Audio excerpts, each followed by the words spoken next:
کی اور پلیدی اتنی ہے کہ اے محمد صلی اللہ علیہ وسلم اس سال کے بعد یہ مسجد حرام کے بھی قریب نہ آئے. حالانکہ اس سے پہلے یہ مسجد حرام میں جاتے تھے, طواف بھی کرتے تھے. تو کوئی تو وجہ تھی کہ حق تعالی جل شانہ نے ان کے بارے میں یہ آیت نازل فرما دی کہ یا ایھا الذین آمنوا انما المشرکون نجس فلا يقربوا المسجد الحرام بعد عامهم هذا. اور آگے اللہ تعالیٰ نے ایک بڑی بات فرمائی, وہاں نظر جاتی بھی ہے اور نہیں بھی جاتی.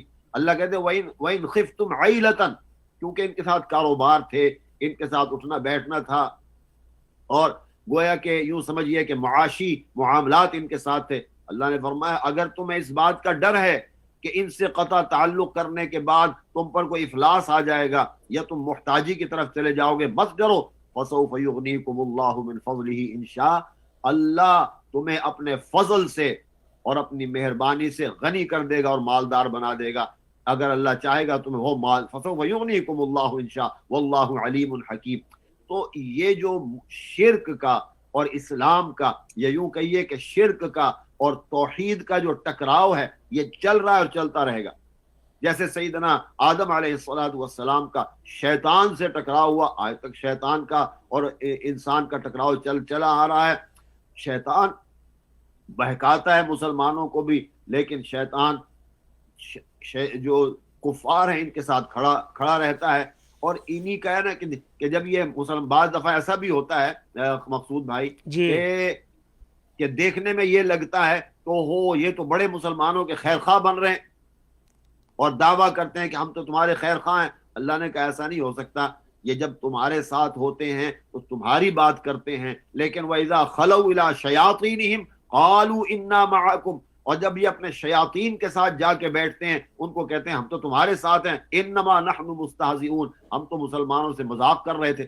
تو یہ ایک ایسا ٹکراؤ ہے. اسی لیے اللہ تعالیٰ نے ان آیات میں واضح طور پہ بتا دیا کہ دیکھو ہم نے ایک کتاب اتاری, الرحمن الرحیم, تنزیل من الرحمن الرحیم, اور کتاب فصلت آیاتہ قرآنا عربیا لقوم یعلمون. جو لوگ اس کو سمجھنا چاہیں, یہ عربی میں اتری ہے, کو فارسی میں نہیں اتری, کو فرینچ میں نازل نہیں ہوئی, تمہاری زبان میں ہے. اگر تم چاہو تو اس سے ہدایت حاصل کر سکتے ہو. لیکن ان کا کیا جواب تھا؟ انہوں نے کہا نہیں, ہمارے دلوں پہ تو پردے پڑ گئے. وَقَالُوا قُلُوبُنَا فِي أَكِنَّةٍ مِمَّا تَدْعُونَا, جس بات کی طرف اے نبی اے محمد آپ ہمیں دعوت دے رہے ہیں نا, ہم نے اپنے دل پہ پردے لٹکا لیے ہیں, یہاں کوئی اثر نہیں. اور تو بولتا رہے العیاذ باللہ ثم العیاذ باللہ خاکم بدہن, میں نقل کفر نباشن. انہوں نے گویا یہ کہا کہ اے محمد صلی اللہ علیہ وسلم آپ بولتے رہیں, تم بولتے رہو. وفی آذاننا وقر, ہم نے اپنے کانوں میں ڈانٹ ٹھونس لیے ہیں, حالانکہ ڈانٹ نہیں تھے, لیکن گویا اس طرح آپ کے ساتھ ڈیل کیا. پھر اللہ نے ان کے اور یہ ومن بیننا وبینک حجاب, اور تیرے ہمارے درمیان ایک بہت بڑا پردہ پڑا ہوا ہے. فعمل اننا عاملون, جو تو کرنا ہے, جو آپ کر رہے ہیں کرتے رہیے, ہم تو وہی کریں گے جو کر رہے ہیں. تو گویا انہوں نے قسم اٹھا رکھی ہے شروع دن سے لے کر کہ ہم نے جو ہے اسلام اور دین کو نہیں ماننا. بلکہ جب آپ تاریخ کا مطالعہ کریں گے اور اسلامی ہسٹری کو دیکھیں گے تو ہمیشہ آپ کو یہ نظر آئے گا کہ کفار اور مشرکین مسلمانوں پر حملہ کرتے ہوئے اور مسلمانوں کو تباہی و بربادی, ان کی تباہی و بربادی کی پلاننگ کرتے ہوئے اور ان کو دنیا سے مٹانے کی فکر میں لگے رہتے ہیں. لیکن یہ یاد رکھ لیں کہ اسلام زمانے میں مٹنے کو نہیں آیا, اتنا ہی ابھرے گا جتنا کہ دبائیں گے. اللہ تعالیٰ جل شانہ سے دعا ہے کہ, اور اللہ تعالیٰ مسلمانوں کہتے ہیں تم فکر نہ کرو, ان الذین آمنوا وعملوا الصالحات لهم اجر غیر ممنون, ہم نے تمہارے لیے بے پناہ اجر رکھا ہوا ہے. کیوں؟ تم ایمان لے کر آئے ہو, عمل صالح کر رہے ہو. تو اللہ تعالیٰ نے گویا ان آیات میں واضح طور پہ ایک پیغام دے دیا کہ مشرکین یہ کبھی تمہارے ساتھ مل کر نہیں بیٹھیں گے. جو قرآن جن کی زبان میں اترا, جب وہ واضح احکامات اور واضح آیات کو سن کر منکر ہو رہے ہیں, بتاؤ تو پھر اور آگے کیا بات رہ جاتی ہے.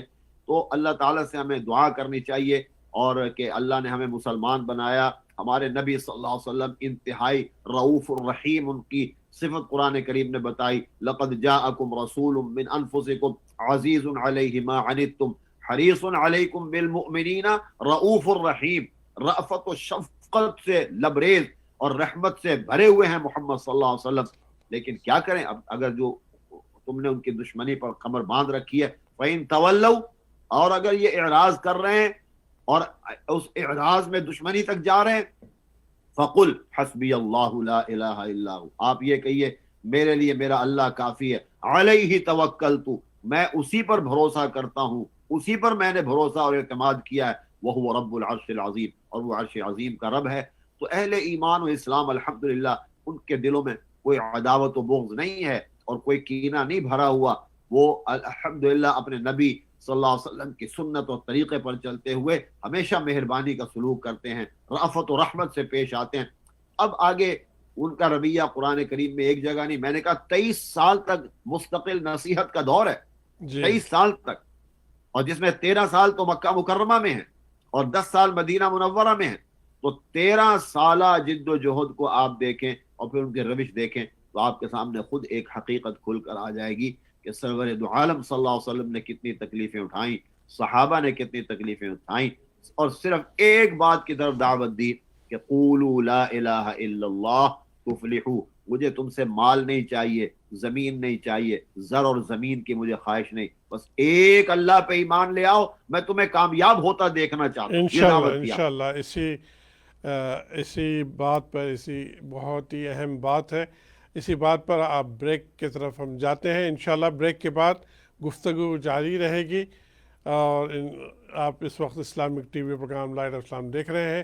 السلام علیکم ورحمۃ اللہ وبرکاتہ۔ حسب معمول ہم سب کی روحانی غذا لے کر یہاں موجود ہے۔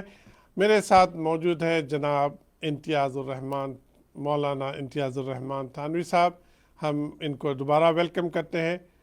اور بات چیت چل رہی ہے جو ظلم ہو رہا ہے، تمام بہت سارے ممالک میں ظلم ہو رہا ہے، اسی طرح سے انڈیا کے مسلمان بھی اس وقت ظلم کا شکار ہے، اور جو ہے میں نے تھوڑی سی بات بتائی کہ کس طرح سے وہ جو ہے ان پر ظلم ہو رہا ہے۔ مولانا صاحب اس وقت موجود ہے آپ؟ جی جی میں بالکل حاضر ہوں۔ جی جی جی مولانا صاحب یہ بتائیے کہ یہ جب ہم میں جو چیز کی کمی ہوتی ہے تو اللہ سبحانہ تعالیٰ، اللہ کے پیارے نبی صلی اللہ علیہ وسلم کے تعلیمات میں ہمیں یہ ملتا ہے کہ جب مومن، جب مسلمان یہ چیزیں نہیں کرتا تو غیر قوم کو مسلط کی جاتی ہے۔ تو کیا ہم میں کمی ہے؟ کیا چیزیں ہم نہیں کر رہے ہیں جو ہم اس وقت جو ہے ظلم کا شکار ہے؟ ہم میں کیا کمی ہے؟ ہمیں کیا کرنی چاہیے؟ بالکل، وعلیکم السلام ورحمۃ اللہ وبرکاتہ۔ دیکھیے مقصود بھائی، مسئلہ یہ ہے کہ میں نے مشرکین کی جو فطرت ہے، جو نیچر ہے، وہ تو میں نے آپ کے سامنے بیان کر دی کہ انہوں نے ہمیشہ سے اذیت دینا، تکلیفیں پہنچانا اور مسلمانوں کو مارنا۔ ابو جہل نے کس طرح حضرت سمیہ بنت خبات رضی اللہ تعالیٰ عنہ کا قتل کیا، جی رسول جی اللہ صلی اللہ علیہ وسلم۔ اچھا، اسی طرح آپ ہسٹری اگر اسلام میں دیکھیں، موسیٰ علیہ السلام کے ساتھ کیا مشرکین نے کیا۔ قرآن کہتا ہے یا ایھا الذین آمنوا لا تکونوا کالذین آذوا موسیٰ فبرأہ اللہ، اے ایمان والو تم اپنے نبی کو ایسے تکلیف نہ دینا جیسے موسیٰ علیہ السلام کی قوم نے اپنے نبی کو دی۔ تو ان کی تو ایک فطرت چلی آ رہی ہے۔ موسیٰ علیہ السلام جب فرعون سے سارے لوگ تنگ آ گئے تو موسیٰ علیہ السلام کے پاس آئے، تو موسیٰ علیہ السلام نے اللہ سے گزارش کی، درخواست کی، تو حکم یہ آیا کہ آپ اپنی قوم کو یہ کہیے کہ استعینوا باللہ واصبروا، تم اللہ سے مدد مانگو اور ثابت قدمی دکھاؤ۔ جی بس یہ ہے کہ ثابت قدمی دکھانی پڑے گی اسلام پر، ثابت قدمی دکھانی پڑے گی اپنے ایمان پر، اور اللہ کے آگے گڑ گڑانا پڑے گا۔ استعینوا باللہ واصبروا، پھر اللہ کہتے ہیں ان الارض للہ یورثها من یشاء من عبادہ والعاقبۃ للمتقین۔ تو اصل مسئلہ یہ ہے کہ میں بڑی معذرت کے ساتھ خود میں بھی اس میں شامل ہوں کہ جس طرح دین اسلام پر استقامت ہمیں دکھانی چاہیے، اپنی اقدار پر جس طرح ہمیں استحکام دکھانا چاہیے، وہ نہیں ہے۔ ہم دین اسلام کو یہ تو چاہتے ہیں کہ اس کی وجہ سے ہماری نجات ہو جائے، اور ہو بھی جائے گی انشاءاللہ، انشاءاللہ لیکن بہرحال اس دین اسلام کے کچھ تقاضے بھی تو ہیں نا۔ جی اگر میں اپنے آپ کو یہ کہتا ہوں کہ میں مومن ہوں، میں مسلم ہوں، تو پھر وہ اس کے تقاضوں کو بھی تو پورا کیا جائے، اور وہ تقاضے یہی ہیں کہ ہم رجوع اللہ کریں اور یعنی اپنی اقدار کو آگے بڑھائیں، نہ کہ دوسروں کی اقدار کو لے کر ہم ان کے پیچھے چل پڑیں کہ نہیں یہ کر لیں گے تو ان کے دل میں نرمی آ جائے گی، یہ کر لیں گے تو نرمی آ جائے گی. نہیں، بہت سی چیزوں کو آزمایا گیا ہے. پاکستان ہندوستان کے حالات آپ کے سامنے ہیں، اور کہا جی کرکٹ ٹیم بھیجو اس سے حالات درست ہو جائیں گے. چلیے اس کے بعد یہاں تک ہم گرے، میں معذرت کے ساتھ یہ لفظ استعمال کر رہا ہوں، یہاں تک ہم گرے، ہم نے کہا جی فنکاروں کے طائفے آنے جانے چاہیے، ادھر سے بھی فنکاروں کی ایک جماعت آئے ادھر. اور وہ فنکار کون ہے؟ کس کو آپ دنیا میں فنکار کہتے ہیں؟ سوچنے کی بات ہے. چلو جی اس طریقے سے ایک دوسرے کی فلموں کے تبادلے کیے جائیں، اس سے وہ جو ہے وہ ایک دوسرے کے دلوں میں نرمی آئے گی. یہ ساری چیزیں اپنا لی ہیں، تمام چیزیں کر کے دیکھ لی، لیکن کیا نتیجہ نکلا؟ کوئی نتیجہ ہمارے سامنے ہے؟ کہیں سے کوئی آپ کو محبت کی ہوا آتی ہے؟ جب دیکھو نفرت کی چنگاریاں اور نفرت کی جو ہے وہ بلاکیش ہوا، وہ جو آگ جو ہے وہ ہماری طرف پھینکی جاتی ہے. تو معلوم یہ ہوا کہ بھائی جو نسخہ قرآن کریم نے بتایا ہے اس پر عمل کرو. چوتھے سپارے کی ایک آیت ہے، بس میں اس کا ترجمہ عرض کر دیتا ہوں، پھر شاید ٹائم بھی تھوڑا رہ جائے. جی اللہ قرآن کریم میں کہتا ہے ان تمسسکم حسنۃ تسؤہم، اگر تمہیں کوئی بھلائی پہنچ جاتی ہے، تمہیں کوئی خیر مل جاتی ہے، تمہیں ترقی مل جاتی ہے، تمہیں تھوڑا سا عروج نظر آتا ہے، ان کو برا لگتا ہے. تسؤہم وَإِن تُصِبْكُمْ سَيِّئَةٌ يَفْرَحُوا بِهَا، اور اگر تمہیں تکلیف پہنچتی ہے مسلمانوں، تم پر کوئی بلا آتی ہے، کوئی مصیبت آتی ہے، تو یہ اس تکلیف کی وجہ سے خوش ہوتے ہیں کہ دیکھا نا اچھا ہوا ان کے ساتھ ایسا ہوا، اچھا ہوا یہ مسلمانوں پر سیلاب مسلط ہوا، اچھا ہوا ان پر یہ عذاب آیا، یہ خوش ہوتے ہیں دل میں. اس لیے ان کی تو نیچر یہ ہے، ان کی فطرت تو یہ ہے. لیکن قرآن کریم چونکہ اللہ کی کتاب ہے تو اللہ تعالیٰ علاج بھی بتاتے ہیں. یہ نہیں ہے جی کہ یہ نہیں کہ کھلے میدان میں چھوڑ دیا بھاگتے رہو اور کوئی بچانے والا نہیں، اللہ بچاتے ہیں. اللہ وہاں دو باتوں کو ارشاد فرماتے ہیں. اللہ کہتے ہیں وَإِن تَصْبِرُوا وَتَتَّقُوا، اگر تم صبر کو اختیار کرو گے، اور صبر سے مراد ہے استقامت علی الدین، دین پر استقامت ہونی چاہیے. اگر تم اپنے دین پر مضبوطی سے چلو گے، وَتَتَّقُوا، اور احکامات الہیہ اور رسول اللہ صلی اللہ علیہ وسلم کی تعلیمات پر عمل کرو گے، تو لا یضرکم کیدہم شیئا، پھر ان کی مکاریاں اور ان کی جعل سازیاں تمہیں ذرا برابر بھی نقصان نہیں پہنچائیں گی. انشاءاللہ وَإِن انشاءاللہ. تو بات خلاصہ کلام یہ ہے کہ اللہ نے ہمیں قرآن حکیم دیا کس لیے؟ صرف اس لیے کہ بس اس کو سجا کے رکھ دو؟ نہیں، قرآن کو پڑھنا ہے، اس کو سمجھنا ہے، اس پر عمل کرنا ہے. میں نے بھی، اللہ مجھے بھی توفیق دے، ہم نے اپنی زندگیوں کو قرآن کی تعلیمات کے مطابق ڈھالنا ہے، رسول اللہ صلی اللہ علیہ وسلم کی لائی ہوئی سنتوں اور طریقوں کو اپنانا ہے. وہ روشنی میں جب ہم چلیں گے تو پھر آگے ہمیں راہ دکھائی دے گی نا، پھر ہمیں راستہ نظر آئے گا، پھر اجالا نظر آئے گا. ابھی تو ہم اجالے کو تلاش کر رہے ہیں لیکن تاریکی میں چل کے. کیسے آپ اجالے تک پہنچیں گے؟ اللہ نے قرآن حکیم دیا ہے، آؤ اس کی طرف لوٹو. اللہ نے اپنی تعلیم، آپ سوچئے، میں زیادہ بات نہیں، آپ مجھے بتائیے کہ آج ہمارے طبقے میں، یعنی باوجود اس کے کہ میں بھی داعی ہوں اسلام کا، آپ بھی اسلام کے داعی، ہم سب مسلمان ہیں، لیکن ہمارے ہی اندر کس طریقے سے شرک ہو رہا ہے، کتنے طریقے ہیں. آج ہم جو ہے انسانوں کے پیروں میں گر کر ان کے پاؤں چوم رہے ہوتے ہیں. بھائی کس لیے؟ کہا یہ کون سا دین ہے؟ اسلام تو کہتا ہے السلام علیکم بھی کہنا ہے تو یوں جھک کر خمیدہ ہو کر مت کہو، سیدھے کھڑے ہو کر کہو السلام علیکم ورحمۃ اللہ. اگرچہ آپ کے جھکنے میں شاید یہ نیت نہ ہو کہ آپ اس انسان کے سامنے جھک رہے ہیں، لیکن ایسی کوئی حیت بھی مت اختیار کرو جس سے یہ لگے کہ آپ انسان کے سامنے جھک رہے ہیں. جی جی تو جی بھائی مسئلہ یہ ہے. اور پھر اس کے علاوہ اور دین میں ہم نے کتنی نئی چیزیں شامل کر لی ہیں اور ہم ان کو دین سمجھ کے کر رہے ہیں. تو بات ساری یہ ہے کہ ان الذین قالوا ربنا اللہ ثم استقاموا، بس اگر ہم نے یہ کہا ہے کہ ہمارا رب اللہ ہے تو پھر ہمیں استقامت دکھانی پڑے گی. اس پر استقامت دکھائیں، اپنی دینی اقدار کو اجاگر کریں. اور دینی کیا ہمارے پاس کمی کس چیز کی؟ سوال یہ ہے کہ 1400 سال سے جو مسائل ابھر رہے ہیں، نئے ہوں یا پرانے ہوں، کون سا ایسا مسئلہ ہے جس کا حل اسلام نے اور دین نے پیش نہیں کیا؟ کوئی ایک بات تو بتائیں، وہ چاہے آپ کا معاملہ عقائد سے متعلق ہو، چاہے عبادات سے، چاہے آپ کی معاشرہ جسے آپ کمیونٹی کہتے ہیں اس کے مسائل ہوں، چاہے آپ کی تجارت اور لین دین کے مسائل ہوں، چاہے اخلاقیات کے مسائل ہوں. کون سا زندگی کا شعبہ ہے کہ جس کے مسائل 1400 سال سے اسلام پیش نہیں کر رہا؟ یہ قرآن ہے ہی ایسی کتاب، ہر زمانے میں جب بھی آپ اس کو کھولیں گے آپ کے مسائل کا حل ملے گا۔ تو اگر میں یہ سمجھتا ہوں کہ بھئی وہ ہندوستان بہت بڑی جمہوری مملکت ہے، تو جمہوری کوئی نہیں ہے، سمجھے نا جی۔ اور یہ وہ جمہوریت، وہ اقبال نے کہا تھا نا کہ گریز از طرز جمہوری غلام پختہ کار شعبائی، یہ جمہوریت کے چکر میں مت پڑو، اس سے دور بھاگو، ایک پختہ کار کے غلام بن جاؤ، یہ اس کے مطیع ہو جاؤ۔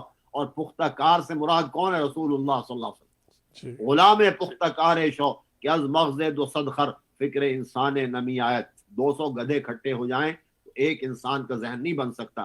اس لیے ان اتباع کرو، اللہ کا اتباع کرو، اللہ کے رسول صلی اللہ علیہ وسلم کا اتباع کرو، صحابہ کا اتباع کرو، اہل بیت کا اتباع کرو، ان لوگوں کا جو اللہ کے قریب ہیں، تو انشاءاللہ اللہ تعالیٰ کی رحمتیں خود بخود آئیں گی اور ہوائیں چلیں گی۔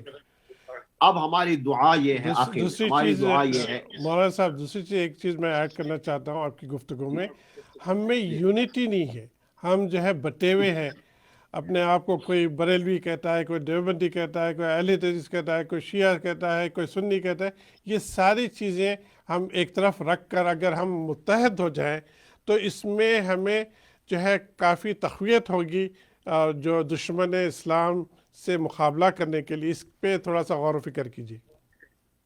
جی وہ انشاءاللہ دیکھیے یہ ایک ایسا بات آپ نے فرمائی کہ اس پر میں پھر کسی سے عرض کروں گا۔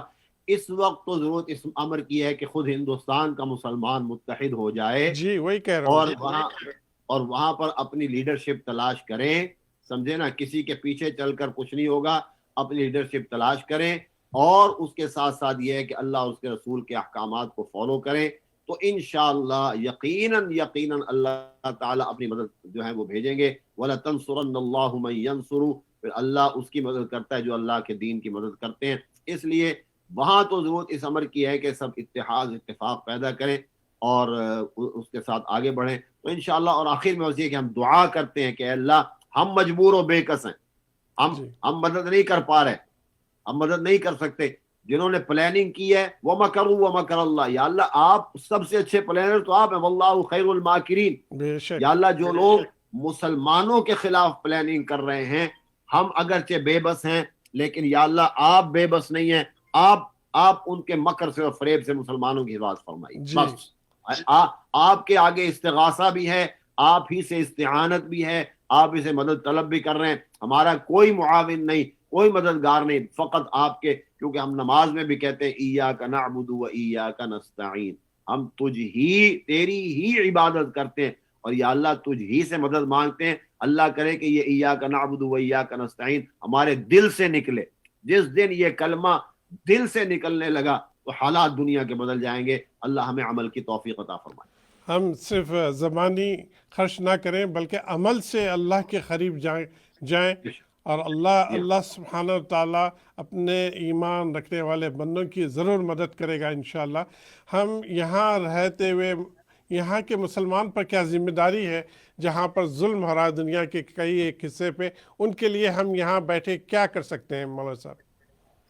میں نے عرض کیا نا کہ ہم تو صرف دعا کر سکتے ہیں، ہمارے ذمہ ایک تو دعا ہے، دعاؤں میں مت بھولیں، ہر نماز کے بعد ایک جملہ کہنا ہے کہ یا اللہ ہمارے جتنے مسلمان بھائی بہن، یہ دل میں اس بات کا خیال رکھیں کہ انما المؤمنون اخوہ، سمجھے نا، کہ ہم بھائی ہیں، تو ان کو یہ تصور کرتے ہوئے کہ وہ ظلم میرے بھائی پہ ہو رہا ہے، وہ ظلم میری بہن پہ ہو رہا ہے، وہ ظلم میرے ہی بچوں پر ہو رہا ہے، تو اللہ تعالیٰ جل شانہ سے دعا مانگی جائے کہ یا اللہ ان کی مدد فرما۔ ہم اگرچہ عاجز و یعنی کیا کہ ناقص ہیں لیکن غیر قادر ہیں، لیکن آپ تو عاجز و غیر قادر نہیں ہیں، بس آپ ان کی مدد فرمائیں۔ اور اللہ تعالیٰ دکھا بھی دیتے ہیں حضرت، ابھی جو کرونا آیا ہے کیا کچھ ہو رہا تھا دنیا میں، کیا کچھ ہو رہا تھا، آپ امیجن کر سکتے ہیں؟ لاکھوں کی تعداد میں مسلمان شہید کیے گئے، وہاں ان کی عمارتیں تباہ کی گئی، ہاسپٹل جو ہیں وہ تباہ کیے گئے، کالج اور انسٹیٹیوشن تباہ کیے گئے، اور کیا کیا جو تصویریں دیکھتا ہے آدمی کا دل پھٹتا ہے، اور ذہن کھولتا ہے، دماغ کھولتا ہے، لیکن پتہ نہیں کس کی دعا جو ہے پہنچی کہ حق تعالی ساری دنیا کو منجمد کر کے دکھا دیا۔ یہ سب کو غور کرنا ہے، کہ اس میں میری کوئی قوت صرف نہیں ہوئی. یقیناً کہ یہ اجتماعی دعائیں تھیں جن کی اس میں نقصان ضرور ہوا, لیکن بہرحال وہ جو ایک تیزی تھی اللہ نے اس میں کمی پیدا کر دی. اللہ تعالیٰ سے اب بھی دعا ہے کہ یا اللہ ہماری مدد فرما, ہم آپ ہی کی طرف دیکھتے ہیں, بس آپ ہی ہمارے ملجا و ماوا ہیں, آپ ہی ہمارے معاون و مددگار ہیں. آپ کے علاوہ ہم چاہے ساری دنیا کے وسائل جمع کر لیں تو وہ وسائل کام نہیں آئیں گے, لیکن اگر آپ ہمارے ساتھ ہیں تو پھر وسائل کی ضرورت بھی نہیں. وسائل پھر وہی جو آپ سب سے بڑا وسیلہ ہے ہمارے. تو اس لیے مسلمانوں کو یہ سوچنا چاہیے کہ ہم جیسے قرآن کہتا ہے نا کہ وَاعْتَصِمُوا بِحَبْلِ اللَّهِ جَمِيعًا وَلَا تَفَرَّقُوا, اللہ کی رسی کو مضبوطی سے پکڑو اور آپس کے اختلافات ختم کر دو. بس یہ ایک ہے نسخہ کہ تمام مسلمان یہ فیصلہ کریں کہ ہم اللہ کے احکامات پہ چلیں گے, رسول اللہ صلی اللہ علیہ وسلم کی سنتوں پر چلیں گے جتنا ہو سکتا ہے. اللہ کہتا ہے فَاتَّقُوا اللَّهَ مَا اسْتَطَعْتُمْ, ارے جتنی تم میں طاقت و ہمت ہے اتنا تو اللہ کا تقوی اختیار کرو. تو جب اتنی ہم اپنی کیپیسٹی کے مطابق اور اپنی قوت و ہمت کے مطابق جب اس تقوی کو اختیار کریں گے تو پھر اللہ کی مدد آتی ہے. اللہ تعالیٰ مجھے اور آپ کو انشاءاللہ عمل کی توفیق انشاءاللہ. عطا فرمائے. اور میں اپیل ہندوستان کرتا کو ہوں جو بھی لوگ یہاں دیکھ رہے ہیں ان سے میں اپیل کرتا ہوں کہ اپنے اپنے سینیٹر سے, کانگریس مین سے اویئرنیس پیدا کیجئے. جو بھی اللہ سبحانہ تعالیٰ آپ کی ٹیلنٹ دیا ہے اس ٹیلنٹ کو یوز کر کے دنیا میں جہاں جہاں بھی ظلم ہو رہا ہے اس کے خلاف آپ لکھیے, آپ بتائیے, یہاں کے لیڈرز کو بھی بتائیے, یہاں کے جو ہے نیوز میڈیا کو بھی بتائیے, اور جو ہے پھر اللہ سے دعا کیجیے. جس طرح سے مولانا صاحب نے کہا اللہ سے جڑیے, اللہ سے لنک لگائیے, اللہ کے قریب جائیے, اپنے لیے, اپنے فیملی کے لیے دعا کر کے, اپنے مرحومین کے لیے دعا کر کے, ساتھ ساتھ ان مظلومین جو دنیا میں ظلم ان کے اوپر ہو رہا ہے, جو خصوصاً ہندوستان پر اس وقت مسلمانوں پر ظلم ہو رہا ہے, اور جو ہے ان کے لیے بھی دعا کیجیے. یہ ہمیں نکلنا ہے. جی ہم تو آرام سے یہاں رہ رہے ہیں, ہم پر تو کوئی وہ نہیں ہے, اور ان پر ہو تو ہوتا رہے. یہ ذہنیت سے نکل کر ہم جی یہ سوچ بالکل غلط ہے.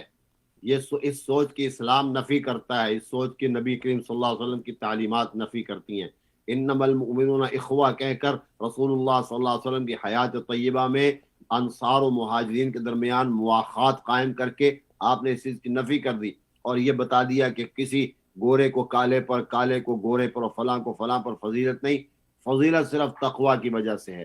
اور یہ بھی فرمایا کہ اگر تم قرآن و سنت کو تھام کر رہو گے, اس پر عمل کرتے رہو گے, تو پھر دنیا کی کوئی طاقت نہ تمہیں زیر نگی کر سکے گی اور نہ تم ہی راستے سے بھٹکو گے. تو یہ سوچ ہونی چاہیے کہ یہ میں یہاں بیٹھا ہوں مجھ پر کچھ نہیں ہو رہا. نہیں بھائی, ہم ہی پر سب کچھ ہو رہا ہے. وہ میر کا شعر ہے نا کہ خنجر چلے کسی پر تڑپتے ہیں ہم امیر, تو اس نے ایسے نہیں کہا. اس کی بیک گراؤنڈ دیکھیے کہ خنجر چلے کسی پہ تڑپتے ہیں ہم امیر, سارے جہاں کا درد ہمارے جگر میں. یہ محسوس کرنا چاہیے. بہرحال اس پروگرام میں بھی ہم نے کوشش کی ہے کہ اویئرنیس لے کے آیا جائے اور پیدا کی ہو جائے, تاکہ ہم مسلمان جاگ سکے. ہم مسلمان جو ہے اس وقت بہت سو رہے ہیں, ہم مسلمانوں کو جاگنا پڑے گا. یہ زندگی بہت تھوڑی ہے, اس زندگی میں بھی ہمیں بہتر ہونا پڑے گا, ایک دوسرے کا خیال کرنا پڑے گا, ایک دوسرے کے لیے دعا کرنی پڑے گی, ساتھ ساتھ آخرت کی فکر کر کے ہماری آخرت بھی بہتر ہو جائے, ہمارے بچوں کی آخرت بہتر ہو جائے. اس کو جاگ کر ہم اپنے پریکٹیکل مسلم ہونی چاہیے, نہ صرف زبانی خرچ جو ہے لپ سروس سے ہمیں کچھ نہیں ہوگا. بس اللہ سے دعا کیجیے, دعا کی درخواست ہے آپ سے. جی الحمد لله رب العالمين والعاقبة للمتقين والصلاة والسلام على رسوله الكريم سيدنا ومولانا محمد وعلى آله وأصحابه أجمعين. رب أعنا ولا تعن علينا, وانصرنا ولا تنصر علينا, وامكرنا ولا تمكر علينا, واهدنا ويسر هدى لنا, وانصرنا على من بغى علينا, وانصرنا على من بغى علينا, وانصرنا على من بغى علينا. اللهم اجعلنا لك ذكارا, لك شكارا, لك رهابا, لك مطواعا, لك مطيعا إليك, مخبتا إليك, أواها منيبا. ربنا تقبل توبتنا واغسل حوبتنا وأجب دعواتنا وثبت حجتنا وسدد ألسننا واهد قلوبنا واسلل سقيمة صدورنا.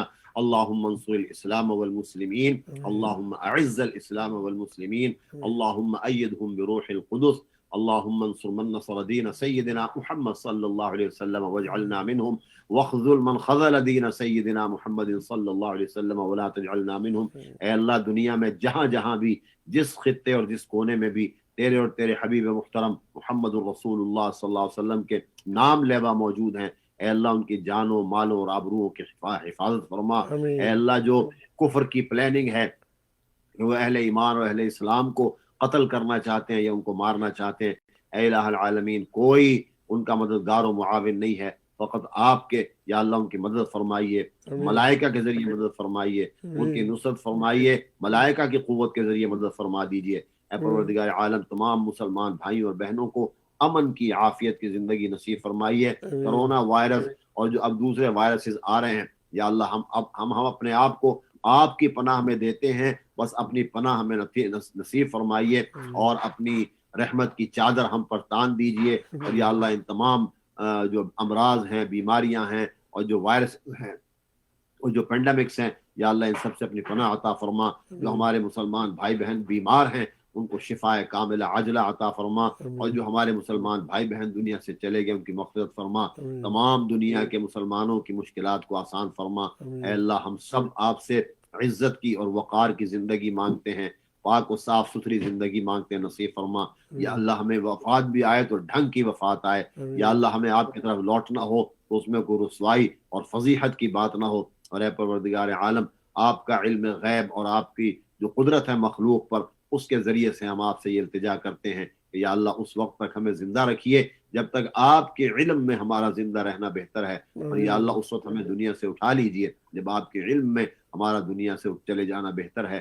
یا اللہ جب کسی قوم میں آپ فتنے کا ارادہ فرمائیں تو یا اللہ ہمیں اس فتنے میں مبتلا نہ کیجئے. فتوفنا غیر مفتون، ہمیں غیر مفتون اٹھا لیجئے. اور اے پروردگار آپ سے آپ کی محبت اور ہر اس شخص کی، رسول اللہ صلی اللہ علیہ وسلم کی ہر اس شخص کی محبت مانگتے ہیں کہ جس کی محبت ہمیں آپ کے قریب کر دے، اور اس عمل کی توفیق مانگتے ہیں جو ہمیں آپ کے قریب کر دے.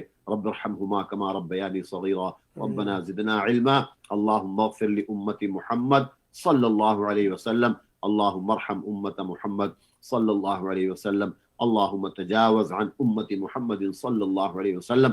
وصلی اللہ تعالی علی خیر خلقہ سیدنا وحبیبنا وشفیعنا ومولانا محمد وعلى آلہ واصحابہ اجمعین. یا رب العالمین مولانا صاحب کی دعا کو قبول فرما. یا اللہ دنیا میں جو ظالم ہیں یا اللہ ان کو بھی ہدایت عطا فرما. یا اللہ ان کے پاس ہدایت نہیں ہے، آپ آلریڈی ڈیسائیڈ کر چکے ہیں، تو یا اللہ اسی دنیا میں ان کو پکڑ لے اور مسلمانوں کو بھی ہدایت دے کہ ہم سب صراط مستقیم پر اپنی زندگی کو ڈھال سکے.